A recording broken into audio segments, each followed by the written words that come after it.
Hello students, today I am solving case study on amalgamation. It is 2019 question paper of Rani Chennamma University. Let us go through the problem. Sita Limited is taking over the business of Geeta Limited. Here the word taking over is taken. Where we are using the taking over. Taking over ಅನ್ನೋ ಶಬ್ದ ಎಲ್ಲಿ ಬರ್ತೈತಿ ಆ ಹೊತ್ನಾಗ purchase method ಉಪಯೋಗ ಆಗ್ತೈತಿ ಅನ್ನೋದನ್ನು ನಮಗಲ್ಲೇ ಒಂದು ಹಿಂಟ್ ಕೊಟ್ಟಂಗೆ ಆಗಿರ್ತೈತಿ. ಅದ್ರ ಕಡೆ ಲಕ್ಷ್ಯ ಇರ್ಬೇಕೈತಿ ನಮಗೆ. ಟೇಕಿಂಗ್ ಓವರ್ ಸೀತಾ ಏನೈತಿ ಗೀತಾ ಲಿಮಿಟೆಡನ್ನು ತೊಗೊಳಾಗತ್ತೈತಿ ಅನ್ನೋದನ್ನು ಹೇಳಾಕತ್ತಾರೆ ಅವರಲ್ಲೇ. ಸೊ ಇದು ಪರ್ಚೇಜ್ ಅನ್ನೋದನ್ನು ಒಂದು ಹಿಂಟ್ ಕೊಟ್ಟಂಗೆ ಐತಿ. ಅದರ ಡಿಸಿಷನ್ನ ಪೂರ್ಣ ಪ್ರಾಬ್ಲಮ್ ನೋಡಿದ ಮೇಲೆ ನಾವು ನೋಡೋಣ ಅಂತ. Okay, on 1/4/2017. The balance sheet of Geeta Limited on that is as under. Here we have 3 columns: particulars, note number and amount in rupees. First, liabilities, equities and liabilities. Under that heading, shareholders fund, share capital, shares of rupees 10, 2 lakh rupees. Note number ಇಲ್ಲ ಇಲ್ಲೇ ಅಂದರೆ only one class of shares are there. Face value 10 ಐತಿ, total value 2 lakh ಐತಿ. ಅಂದರೆ 2 lakh divided by 10 ಮಾಡಿದ್ವಿ ಅಂತಂದರೆ ಎಷ್ಟು shares ಬಂದು ನಮಗಲ್ಲೇ 20,000 ಶೇರ್ಸ್ ಬಂದು ಅಲ್ಲೇ. ಓಕೆ, ನೆಕ್ಸ್ಟ್ ಎರಡನೇ ಅಮೌಂಟ ಶೇರ್ ಹೋಲ್ಡರ್ಸ್ ಫಂಡ್ ಒಳಗೆ ರಿಸರ್ವ್ಸ್ ಆ್ಯಂಡ್ ಸರ್ಪ್ಲಸ್ ಐತಿ. ನೋಟ್ ನಂಬರ್ 1 ಅಂತ ಹೇಳಕತ್ತಾರ, 1 lakh ಅಂತ ಹೇಳಕತ್ತಾರ. ಅದರದ್ದು ಡೀಟೇಲ್ ಎಲ್ಲಿರ್ತೈತಿ ನಮಗೆ ನೋಟ್ಸ್ ಟು ಬ್ಯಾಲೆನ್ಸ್ ಶೀಟ್ ಒಳಗೆ ಇರ್ತೈತಿ. ನೋಟ್ಸ್ ಟು ಬ್ಯಾಲೆನ್ಸ್ ಶೀಟ್ ಒಳಗೆ reserves and surplus general reserve is 1 lakh. Under that category we are deducting miscellaneous expenses 50,000 to so the amount is 50,000. Profit and loss account balance is there, that is surplus 50,000. Total of that is 1 lakh. So here reserves and surplus is 1 lakh. Next amount under liability side is non-current liabilities. It is 10% debentures, 1 lakh rupee. Current liabilities only one amount is there, that is creditors 50,000. Total of equities and liabilities is 4,50,000. Next assets is non-current assets, tangible fixed assets. Note number 2.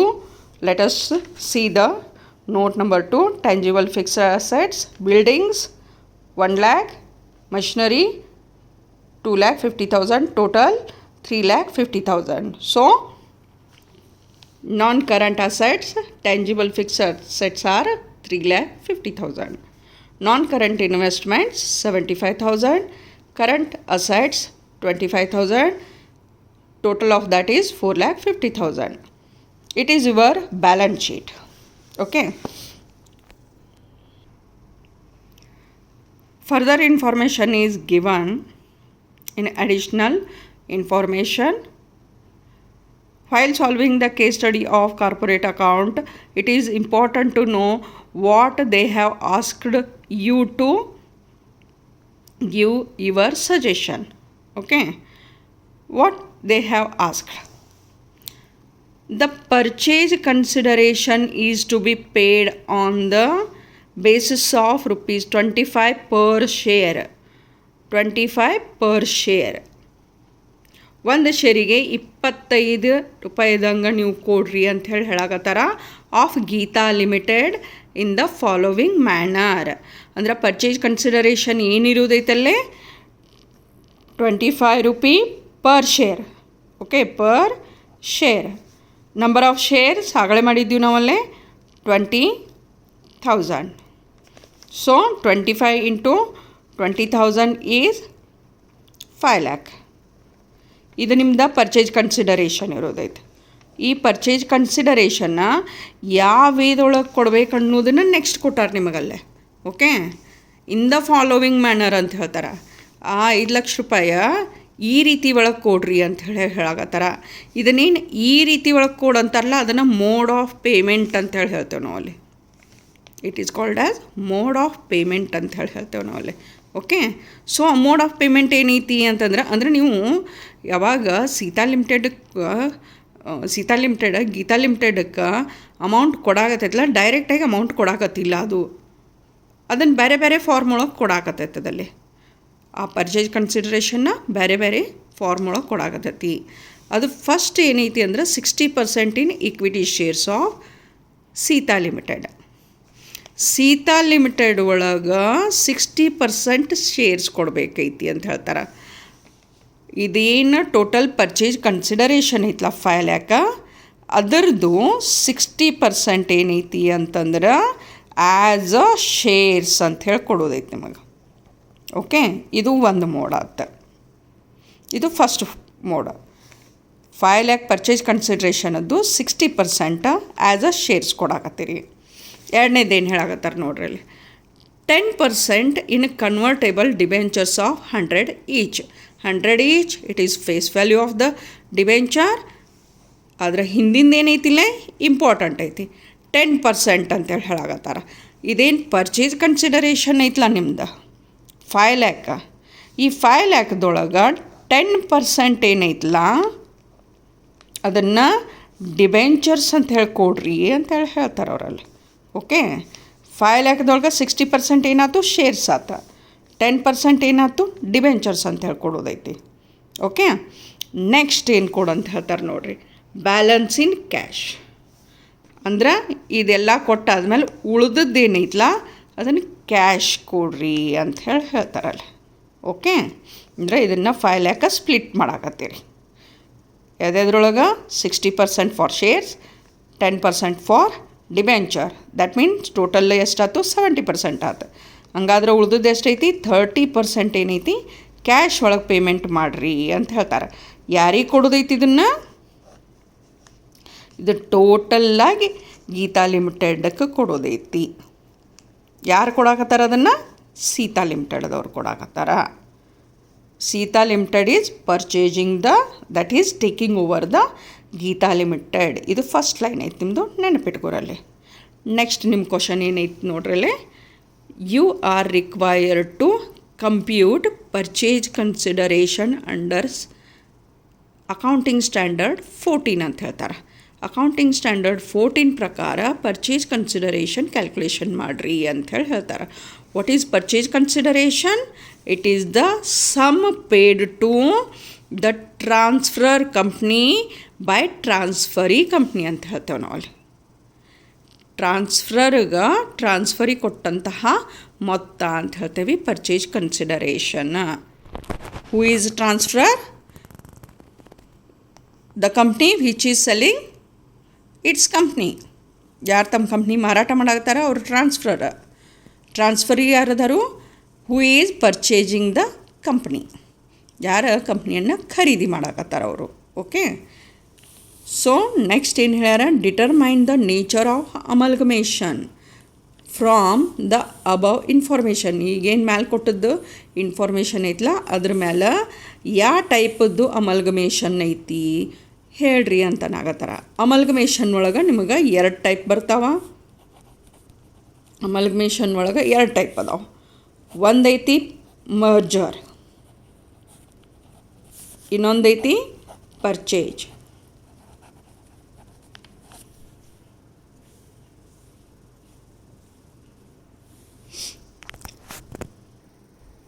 So ಅಮಲ್ಗಮೇಷನ್ 2 ಟೈಪದ್ದು ಅದಾವ ಅಂತ ಹೇಳಕತ್ತೇವೆ ನಾವಲ್ಲೇ. ಒಂದು merger, ಇನ್ನೊಂದು purchase ಅಂತ ಹೇಳಿ. Okay, ಇವು 2ರೊಳಗೆ ಈ ಕೊಟ್ಟಂತಹ information ಮೇಲೆ ನೀವು ಹೇಳೋದೈತಿ which type of amalgamation is there. Okay,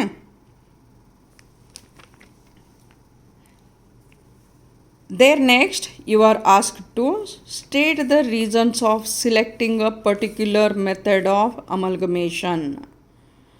ಇದನ್ನು ನೀವು ಹೇಳ್ತೀರಿ, ಮರ್ಜರ್ ಐತೋ ಪರ್ಚೇಜ್ ಐತೋ ಅಂತ ಹೇಳ್ತಿರಲ್ಲ, ಅದು ಹೇಳಿದ್ದಾದ ಮೇಲೆ ಯಾಕೆ ಇದೇ ಟೈಪದ್ದು ಅಮಲ್ಗಮೇಷನನ್ನು ನೀವು ಚೂಸ್ ಮಾಡಿದ್ರಿ ಅಂತ ಅದಕ್ಕೆ ರೀಸನ್ಸ್ ಕೊಡ್ರಿ ಅಂತ ಹೇಳಾಕತ್ತಾರ. Okay, last asked is pass the opening journal entries in the books of Sita Limited. Sita Limited means a transferee company. Transferee company ಒಳಗೆ ನಿಮಗೆ ಓಪನಿಂಗ್ ಎಂಟ್ರೀಸ್ ಬರೆಯುವುದೈತಿ. Okay, opening entries means incorporating entries ಅಂಥೇಳಿ ಹೇಳ್ತೇವೆ ನಾವಲ್ಲೇ. ಅವ್ನು ಬರೀರಿ ಅಂಥೇಳಿ ಲಾಸ್ಟಿಗೆ ಕೇಳಕತ್ತಾರ. Okay, so let us start the case study analysis. Here we start the case study analysis. First is calculation of purchase consideration under Accounting Standard 14. Accounting Standard 14 specifically meant for the amalgamation of the companies. Okay, according to that only we have to calculate the purchase consideration, because purchase consideration comes under different concepts.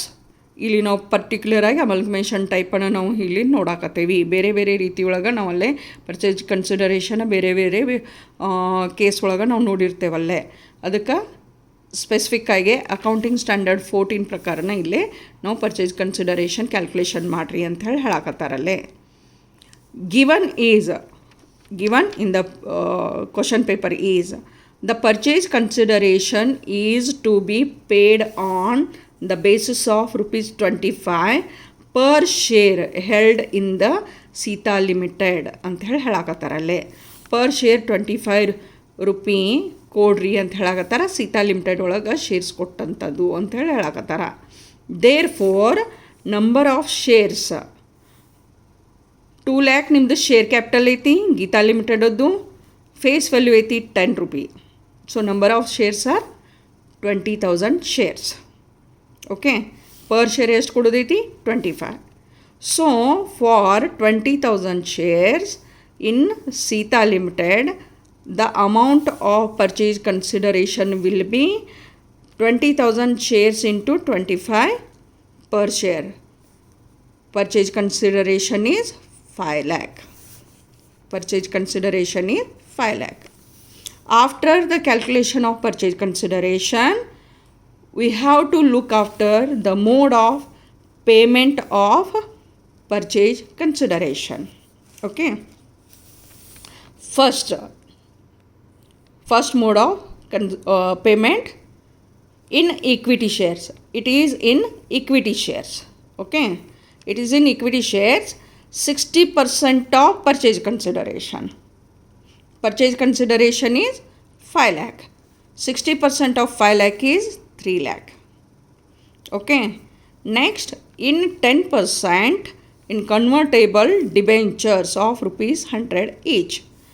That means 10% of purchase consideration. That is 5 lakh. So it will be 50,000. Remaining amount is paid in cash. That is balance in cash ಅಂತ ಹೇಳ್ತಾರೆ. ಅದಕ್ಕೆ ಏನು ಮಾಡ್ತೇವೆ, 5 lakh ಒಳಗೆ 3 lakh ಮತ್ತು 50,000 less ಮಾಡ್ತೇವೆ. ಉಳಿತೆಷ್ಟು 1,50,000. So total payment ಎಷ್ಟಾಯ್ತು 5 lakh ಅಂತ ಹೇಳಿ ಹೇಳ್ತೇವೆ. ಪರ್ಚೇಸ್ ಕನ್ಸಿಡರೇಷನ್ ಕ್ಯಾಲ್ಕುಲೇಷನ್ ಮಾಡಿದ್ವಿ. ನೆಕ್ಸ್ಟ್ ಇಲ್ಲೇ ಪೇಮೆಂಟ್ ಮಾಡಿದ್ವಿ ಅಂತ ಹೇಳ್ತೇವೆ. ಆ ಪರ್ಚೇಸ್ ಕನ್ಸಿಡರೇಷನನ್ನು ಪೇ ಮಾಡಿದ್ದೀವಿ ನಾವಲ್ಲೇ Geetha ಲಿಮಿಟೆಡಕ್ಕೆ.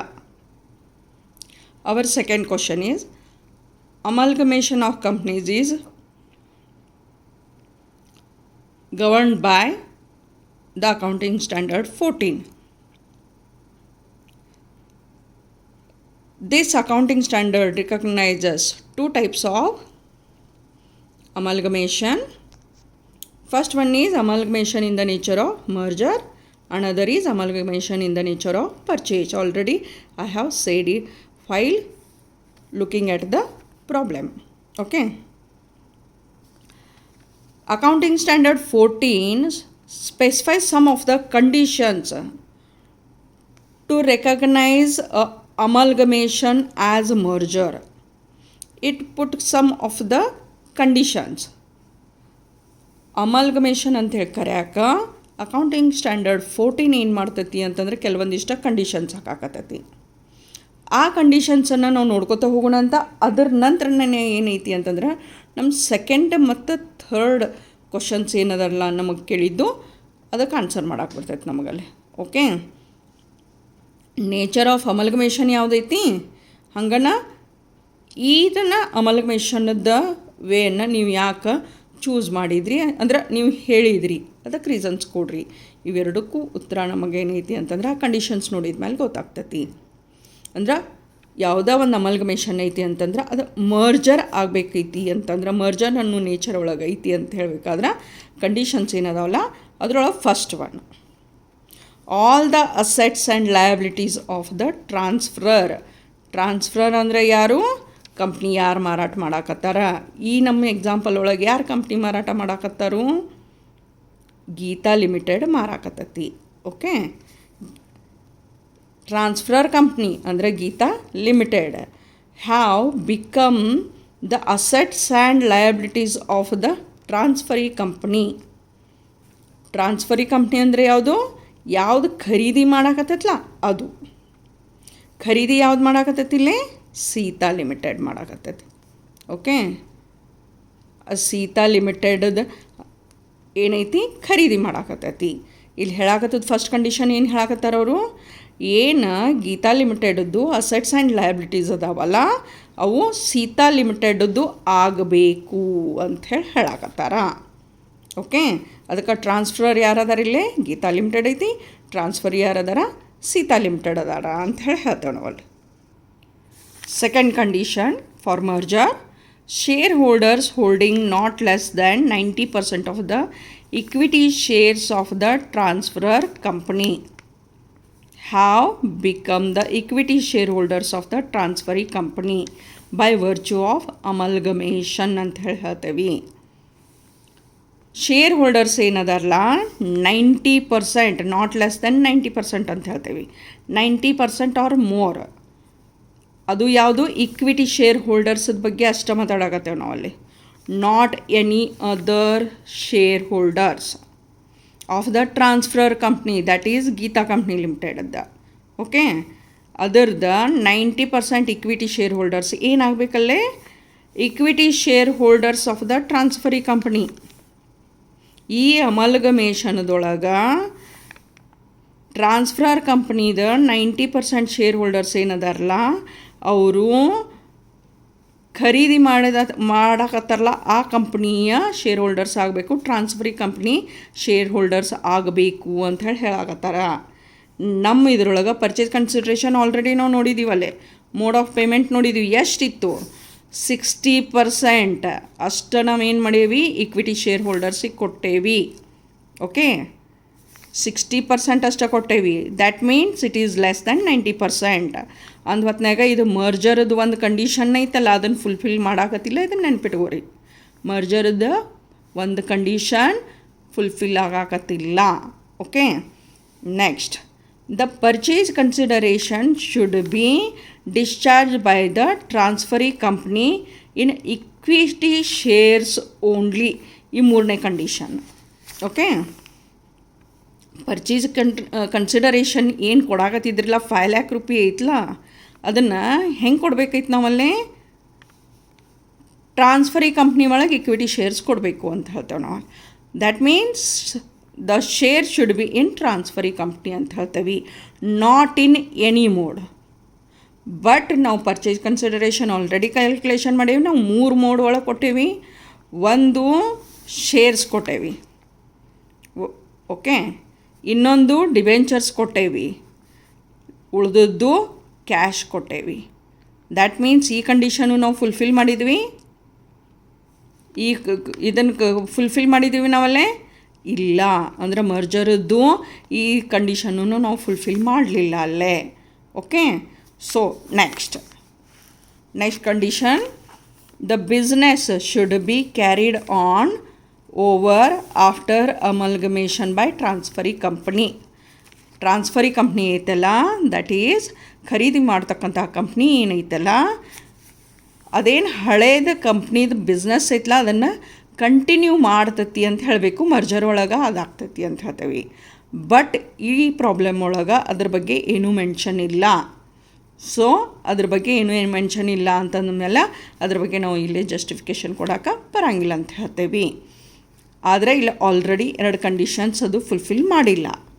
The assets and liabilities of the transfer company should be incorporated in the books of the transferee company at their book value only. Book ವ್ಯಾಲ್ಯೂದೊಳಗೆ, book value means ಏನು balance sheet ಒಳಗೆ ಬರ್ತದ್ದು ಇರ್ತಾವಲ್ಲ ಅದ rate ಒಳಗನ transfer ಆಗಬೇಕು. ಯಾರಿಗೆ? Transferee ಕಂಪ್ನಿಗೆ ಅಂತ ಹೇಳ್ತೇವೆ. ಇನ್ಕಾರ್ಪೊರೇಟ್ ಅಂದ್ರೆ ಅವ್ರ ಹೆಸರಲ್ಲೇ ಆಗಬೇಕು ಅಂತ ಹೇಳಾಕತ್ತೇವೆ. ಟ್ರಾನ್ಸ್ಫರರ್ ಕಂಪ್ನಿವ ಅಸೆಟ್ಸ್ ಆ್ಯಂಡ್ ಲಯಬಿಲಿಟೀಸ್ ಏನದವಲ್ಲ ಬುಕ್ ವ್ಯಾಲ್ಯೂದೊಳಗೆ ಎಲ್ಲೇ ಟ್ರಾನ್ಸ್ಫರ್ ಆಗ್ತೈತಲ್ಲ ಅದು ಮರ್ಜರ್ ಇರ್ತೈತಿ. ಖರೀದಿ ವ್ಯಾಲ್ಯೂ ಮಾರ್ಕೆಟ್ ವ್ಯಾಲ್ಯೂನಾಗ ಆಗಿರ್ತೈತಿ ಅಂತಂದ್ರೆ ಅದು ಪರ್ಚೇಜ್ ಇರ್ತೈತಿ. ಈ ಒಟ್ಟು ಬೇಸಿಕ್ ಡಿಫ್ರೆನ್ಸ್ ಇದ್ರೊಳಗನ ಈ ಕಂಡೀಷನ್ ಒಳಗನ ನಾವು ನೋಡ್ಕೊಳಕತ್ತೇವಿ. ಮರ್ಜರ್ ಒಳಗೆ ಪರ್ಚೇಜ್ ಒಳಗೆ ಏನು ಡಿಫ್ರೆನ್ಸ್ ಐತೆ ಅಂಥೇಳಿ ಅಂದ ಹೊತ್ನ್ಯಾಗ ಇಲ್ಲಿ ನೆಕ್ಸ್ಟ್ ಏನೈತಿ ಅಂತಂದ್ರೆ ಈ ಕಂಡೀಷನನ್ನು ಅದು ಫುಲ್ಫಿಲ್ ಮಾಡಾಕತ್ತಿಲ್ಲ ಅಂತ ಹೇಳ್ತೇವೆ. ಲಾಸ್ಟಿಗೆ ಏನು ಹೇಳ್ತಾರ ಅಂತಂದ್ರೆ if any one or more of the above conditions are not satisfied, ಒಂದು ಅಥವಾ ಒಂದಕ್ಕಿಂತ ಹೆಚ್ಚು ಕಂಡೀಷನ್ಸ್ ಅಗದಿ ಕ್ಲಿಯರಾಗಿ ಗೊತ್ತಿದ್ದು ಎರಡಂತರೂ ಅದಾವೆ ನಿಮಗೆ. ಮೂರನೇದು ಕಂಡೀಷನ್ಸ್ ಅದು ಫುಲ್ಫಿಲ್ ಮಾಡಿಲ್ಲ. ಅಲ್ಲೇ conditions are not satisfied the amalgamation in the nature of purchase. Amalgamation ಏನೈತಿ ಪರ್ಚೇಜ್ ಆಗಿರ್ತದೆ, ಪರ್ಚೇಜ್ ನೇಚರ್ ಒಳಗೆ ಐತಿ ಅಂತ ಹೇಳ್ತೇವೆ. ಅಂದ್ರೆ ಒಂದು ಕಂಪ್ನಿ ಇನ್ನೊಂದು ಕಂಪ್ನಿಯನ್ನು ಪೂರ್ಣ ಪ್ರಮಾಣದೊಳಗೆ ಖರೀದಿ ಮಾಡೈತಿ ಅಂತೇಳಿ ಹೇಳ್ತೇವೆ ನಾವಲ್ಲೇ. That means in this case the amalgamation does not satisfy all the conditions specified in the accounting standard 14. Therefore this amalgamation is in the nature of purchase ಅಂತ ಹೇಳಿ ನಾವು ಡಿಸಿಷನ್ ಕೊಡಾಕತ್ತೇವಲ್ಲೇ. Okay, hope you understood. If you have any queries let me know in comment box. Okay, now we are stepping forward for the last question asked, that is opening journal entries in the books of Sita Limited, that is in the books of transferee ಅಂತ ಹೇಳಿ ಹೇಳ್ತೇವೆ ನಾವಲ್ಲೇ. Opening entries ಅಂತ ಹೇಳಿ ಹೇಳ್ತೇವೆ. ಅಂದರೆ ಕಂಪ್ನಿಯನ್ನು ಖರೀದಿ ಮಾಡಿದ ಮೇಲೆ ಫಸ್ಟ್ ಎಂಟ್ರೀಸ್ ಇರ್ತಾವಲ್ಲ ಅದ್ರ ಸಂಬಂಧವನ್ನು ಓಪ್ನಿಂಗ್ ಎಂಟ್ರೀಸ್ ಅಂತ ಹೇಳ್ತೇವೆ, ಜರ್ನಲ್ ಎಂಟ್ರೀಸ್ ಅಂತ ಹೇಳ್ತೇವೆ. Here we are writing only 3 important journal entries. First journal entry is business purchase account ಅಂತ ಹೇಳಿ ಹೇಳ್ತೇವೆ ನಾವಲ್ಲೇ. ಆ ಹೊತ್ನಾಗ ಏನಾಗ್ತೈತಿ ಅಂತಂದ್ರೆ ನೀವು ಏನು ಖರೀದಿ ಮಾಡಾಕತ್ತಿರಲ್ಲ ಆ ಖರೀದಿ ಮತ್ತು ಮಾರಾಟ, ಒಂದು ಕಂಪ್ನಿ ಖರೀದಿ ಮತ್ತು ಮಾರಾಟ ಆಗ್ತಿರ್ಬೇಕಾದ್ರೆ ನಾವು ಏನು ಮಾಡ್ತೀವಿ ಅಂತಂದ್ರೆ ಒಬ್ಬ ಲಿಕ್ವಿಡೇಟರ್ನ ನಾವು ಅಪಾಯಿಂಟ್ಮೆಂಟ್ ಮಾಡ್ಕೊಂಡಿರ್ತೇವೆ. ನಾವು ಹುಜ್ರ ಕುಂತು ಫೇಸ್ ಟು ಫೇಸ್ ಕುಂತ ಅಲ್ಲಿ ವ್ಯವಹಾರ ಆಗಿರಂಗಿಲ್ಲ. ಸೊ ಲಿಕ್ವಿಡೇಟರ್ ಏನಿರ್ತಾನಲ್ಲ ಆ ಲಿಕ್ವಿಡೇಟರ್ನ ಅಪಾಯಿಂಟ್ಮೆಂಟ್ ಮಾಡ್ಕೊಳ್ಳೋದು ಟ್ರಾನ್ಸ್ಫರರ್ ಕಂಪ್ನಿ ಮಾಡ್ಕೊಂಡಿರ್ತೈತಿ. ಇಲ್ಲಿ ಟ್ರಾನ್ಸ್ಫರರ್ ಕಂಪ್ನಿ ಯಾವುದೈತಿ? ಗೀತಾ ಲಿಮಿಟೆಡ್ ಐತಿ. ಅದಕ್ಕೆ ಲಿಕ್ವಿಡೇಟರ್ ಏನದಾನಲ್ಲ ಅವ ಟ್ರಾನ್ಸ್ಫರಿ ಕಂಪ್ನಿ ಜೋಡಿ ಮಾತಾಡಿರ್ತಾನ. ಅಮೌಂಟ್ ಏನೈತಿ ಕ್ಯಾಲ್ಕುಲೇಷನ್ ಮಾಡಿದ್ದನ್ನು ಅವ್ರಿಗೆ ಹೇಳಿದಾದ ಮೇಲೆ ಎಂಟ್ರೀಸ್ ಬರೀತಾನವ. ಏನಂತ ಹೇಳಿ ಅಂತಂದ್ರೆ business purchase account debit to liquidators of Geetha limited ಅಂತ ಹೇಳಿ ಹೇಳ್ತೇವೆ ನಾವಲ್ಲೇ. ಪರ್ಚೇಜ್ ಕನ್ಸಿಡರೇಷನ್ ಎಷ್ಟೈತಿ? 5 lakh. ಬಿಸ್ನೆಸ್ ಪರ್ಚೇಜ್ ಅಕೌಂಟಕ್ಕೂ 5 lakh ಹಾಕ್ತೇವೆ. ಹಂಗೆ ಲಿಕ್ವಿಡೇಟರ್ಸ್ ಆಫ್ ಗೀತಾ ಲಿಮಿಟೆಡ್ಗೂ 5 lakh ಹಾಕಾಕತ್ತೇವೆ. ನೆರೇಷನ್ ಏನು ಬರಿತೇವಲ್ಲೇ? Being purchase consideration due to Gita limited. ಇಲ್ಲೇ ಡ್ಯೂ ಇದ್ದದ್ದೈತಿ, ಪೇಮೆಂಟ್ ಇಲ್ಲ. ಓಕೆ, ಓನ್ಲಿ ಡ್ಯೂ ಐತಿ. ಕ್ಯಾಲ್ಕುಲೇಷನ್ ಮಾಡಿರಿ ಇಷ್ಟು ಕೊಡಬೇಕು ಅನ್ನೋದನ್ನು ಡಿಸಿಷನ್ ತೊಗೊಂಡದ್ದೈತಲ್ಲೇ. ಸೊ ನೆಕ್ಸ್ಟ್ ಇದು ಒಂದು ಎಂಟ್ರಿ ಆದ್ಕೊಳ್ಳೇನ assets and liabilities should be transferred. Assets and liabilities ಏನೈತಿ ಟ್ರಾನ್ಸ್ಫರ್ ಆಕ್ಕಾವ, ಅದು ಬುಕ್ ವ್ಯಾಲ್ಯೂದಾಗ ಇಲ್ಲೇ ಏನೈತಿ ಮಾರ್ಕೆಟ್ ವ್ಯಾಲ್ಯೂನಾಗ ಆಕತಿ. ಪರ್ಚೇಜ್ ಮೆಥಡ್ ಐತಿ ಅಂದಮೇಲೆ. ಓಕೆ, ಸೊ ಅಸೆಟ್ಸೂ ಹೋಗಬೇಕು, ಲಯಬಿಲಿಟೀಸೂ ಹೋಗಬೇಕು. ಅಸೆಟ್ಸ್ ಏನೇನದವ? Buildings account debit 1 lakh, machinery account debit 2,50,000, current assets account debit 25,000, investment account debit 75,000. ಇದನ್ನು ನಾವು ಸ್ವಲ್ಪ ಇಲ್ಲಿ ಬಿಡ್ತೇವೆ ಈ ಅಮೌಂಟ್ ಏನೈತಿ ಅಂಥೇಳಿ. ಅದರ ನೆಕ್ಸ್ಟ್ 2 ಅಸೆಟ್ಸ್ ಅಷ್ಟು ಮುಗಿದು. ಆಮೇಲೆ ಏನು ಮಾಡ್ತೀರಿ, ಒಂದು ಲೈನ್ ಬಿಡ್ರಿ. ನೆಕ್ಸ್ಟ್ ಏನೈತಿ ಅಂತಂದ್ರೆ ಲಯಬಿಲಿಟೀಸ್ ನೋಡೋಣ. To 10% debentures account. ಡಿಬೆಂಚರ್ಸ್ ಎಷ್ಟೈತಿ, 1 lakh ಐತಿ. ಟು ಕ್ರೆಡಿಟರ್ಸ್ 50,000 ಐತಿ. To business purchase. Business purchase ಎಷ್ಟೈತಿ ಇಲ್ಲಿ, 5 lakh. ಇಲ್ಲೇ ಡೆಬಿಟ್ ಆಗಿತ್ತು, ಇಲ್ಲೇ ಕ್ರೆಡಿಟ್ ಆಗೈತಿ. ಈ ಅಕೌಂಟ್ ಕ್ಲೋಸ್ ಆಗ್ತೈತೆ ಅಲ್ಲೇ, ಆಟೋಮೆಟಿಕ್ಲಿ ಕ್ಲೋಸ್ ಆಗಿಬಿಡ್ತೈತೆ ಅದಲ್ಲೇ. ಓಕೆ, ಯಾವಾಗ ಕ್ರೆಡಿಟ್ ಅಮೌಂಟ್ ಡೆಬಿಟ್ ಅಮೌಂಟ್ಕಿನೂ ಹೆಚ್ಚೈತಿ, ಕ್ರೆಡಿಟ್ ಅಮೌಂಟ್ ಡೆಬಿಟ್ ಅಮೌಂಟ್ಕಿನೂ ಹೆಚ್ಚೈತಿ, ಆ ಹೊತ್ನಾಗ ನಿಮಗೆ ಗುಡ್ ವಿಲ್ ಕ್ರಿಯೇಟ್ ಆಗಿರ್ತೈತಿ. ಗುಡ್ ವಿಲ್ ಕ್ರಿಯೇಟ್ ಆಗಿರ್ತೈತಿ. ಅದಕ್ಕೆ ಇಲ್ಲೇ ಬ್ಯಾಲೆನ್ಸಿಂಗ್ ಫಿಗರ್ ಅಂತ ಹೇಳಿ ತೊಗೊಂಡು ಗುಡ್ ವಿಲ್ ಅಕೌಂಟಿಗೆ 2 lakh rupees ಟ್ರಾನ್ಸ್ಫರ್ ಮಾಡ್ತೀರಿ. What is good will? It is the good name of the company. ಅದಕ್ಕೆ ನಿಮಗೆ ಹೆಚ್ಚಿಗೆ ರೊಕ್ಕ ಕೊಟ್ಟಾರ ಅವರಲ್ಲಿ.